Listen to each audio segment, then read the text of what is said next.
కొద్ది రోజులుగా సోషల్ మీడియాలో ఫోక్ సింగర్ అలాగే డాన్సర్ అయినటువంటి ఈశ్వర్ సాయి వ్యవహారం చాలా వైరల్ అవుతూ ఉంది.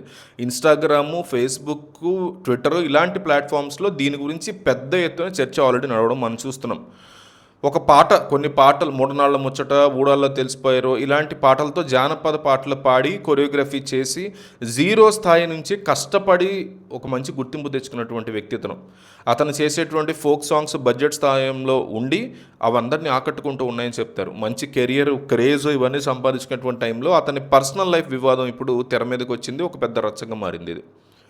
సో, ఈశ్వర్ సాయి తనతో కలిసి కొన్ని వీడియో సాంగ్స్ చేసినటువంటి మాధురి రాథోడ్ అనేటువంటి అమ్మాయితో ఒక హోటల్ రూమ్‌లో ఉండగా భార్య రెడ్ హ్యాండెడ్‌గా పట్టుకోవడంతో ఈ గొడవ స్టార్ట్ అయింది. చాలా రోజుల నుంచి అతని మీద అనుమానం ఉండడంతో పక్కా ప్లాన్ ప్రకారం భార్య ఫాలో చేసి వీడియో తీసి మరీ సోషల్ మీడియాలో పోస్ట్ చేసేసింది వెంటనే.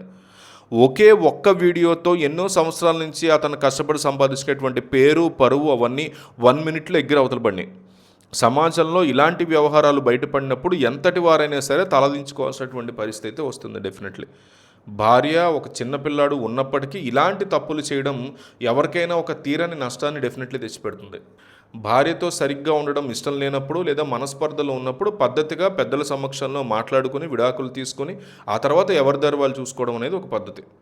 పిల్లల యొక్క భవిష్యత్తు గురించి కనీసం ఆలోచించకుండా దొంగదారులు వెతుక్కోవడం వల్ల జీవితాంతం పశ్చాత్తాపపడేటువంటి పరిస్థితి ఉంటుంది ఎవరికైనా. 10 నిమిషాల సుఖం కోసం తన కుటుంబాన్ని కష్టపడి సంపాదించినటువంటి కెరీర్‌ని, పేరుని నాశనం చేసుకోవడం అనేది ఎంత మాత్రం సరికాదనే చెప్పాలి.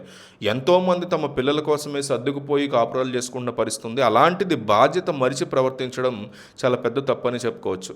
అదే సమయంలో భార్య వ్యవహరించేటువంటి తీరు మీద కూడా భిన్నమైనటువంటి చర్చ నడుస్తుంది. భర్త తప్పు చేసినప్పుడు చట్టబద్ధంగా ముందుకు వెళ్ళడం లేదా పెద్దలకు చెప్పి విడాకులు తీసుకోవడం సరైనటువంటి పద్ధతి అనిపించుకుంటుంది.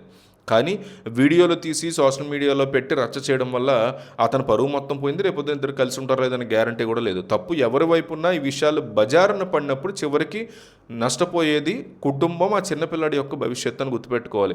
క్షణికావేశంలో తీసుకునేటువంటి నిర్ణయాలు జీవితాల్ని రోడ్డున పడేస్తాయి కాబట్టి బాధ్యతగా ఉండడం అనేది ఎవరికైనా చాలా ముఖ్యం. సో, దీని మీద మీ అభిప్రాయం ఏంటి? ప్రజలు ఏమనుకుంటున్నారు అనేది కామెంట్ చేయండి.